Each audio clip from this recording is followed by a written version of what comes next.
Vamos a razonar cómo se calculan los puntos de corte de una función con los ejes cartesianos. Situándonos en nuestro sistema de referencia cartesiano, si observamos todos los puntos del eje de abscisa, cojamos los que cojamos, tienen una característica en común. Si nos fijamos, todos los puntos que acabamos de elegir y todos los puntos del eje X, sus coordenadas son el 1, 0, el 2, 0, el 3, 0, el 6, 0, el 9, 0, el menos 2, 0 y el menos 6, 0. Como podéis observar, todos estos puntos tienen una característica común, y es que su segunda coordenada, la coordenada Y, es igual a 0.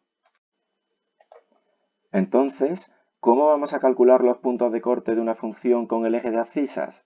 Es decir, con el eje X. Pues como hemos visto antes, igualando Y a 0. Veamos el siguiente ejemplo.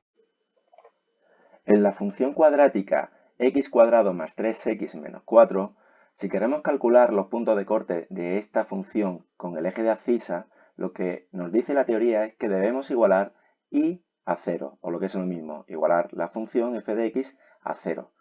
Con lo que nos queda resolver esta ecuación, en este caso de segundo grado. Resolviendo esta ecuación tenemos los puntos x igual a 1, x igual a menos 4. ¿Qué quiere decir? Que el punto 1, 0 y el punto menos 4, 0 son los puntos de corte de esta función con el eje de abscisas.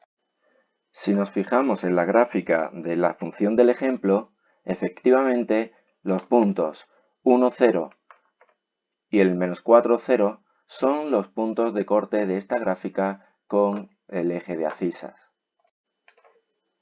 Si ahora lo que nos planteamos es calcular los puntos de corte de la función con el eje de ordenadas, es decir, con el eje Y, empezaría haciendo una pregunta. ¿Puede la gráfica de una función cortar al eje Y en dos o más puntos?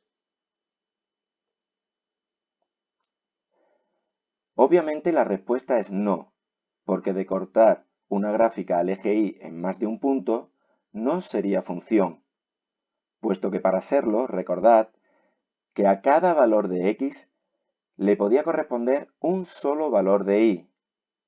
Así que solo puede cortarlo, como mucho, en un solo punto. Veamos entonces cómo. Para ello, y volviendo a nuestro sistema de referencia cartesiano, nos preguntamos por lo que tienen en común puntos como este, o cualquiera de los puntos que consideremos del eje de ordenadas o del eje Y. Si nos fijamos, las coordenadas son el 0,1, el 0,2, el 0,3, el 0,6, el 0-2, el 0-4, el 0-5. Todos estos puntos tienen como característica común que la primera coordenada de esos puntos, ¿vale? La x, es igual a 0. Teniendo en cuenta que la característica común que tienen las coordenadas de los puntos del eje de ordenadas es que la x es igual a 0, para calcular cuál es el punto de la función que pertenece a dicho eje, es decir, dónde lo corta, tendremos que igualar la x de su expresión analítica a 0 y entonces calcular el valor de y. Es decir, el punto de corte de una función f de x con el eje y es de la forma 0, f de 0. En el caso de la función cuadrática que hemos visto anteriormente, nos fijamos que para calcular el punto de corte de esa función con el eje de ordenadas, lo único que tenemos que hacer es igualar la x a 0. Al igualarlo a 0, la y nos da menos 4, como bien podemos ver. Por lo tanto, el punto de corte es el 0, menos 4. Si nos fijamos en la gráfica de la función, nos damos cuenta que el punto de corte de la función con el eje de ordenadas realmente es el punto 0, menos 4.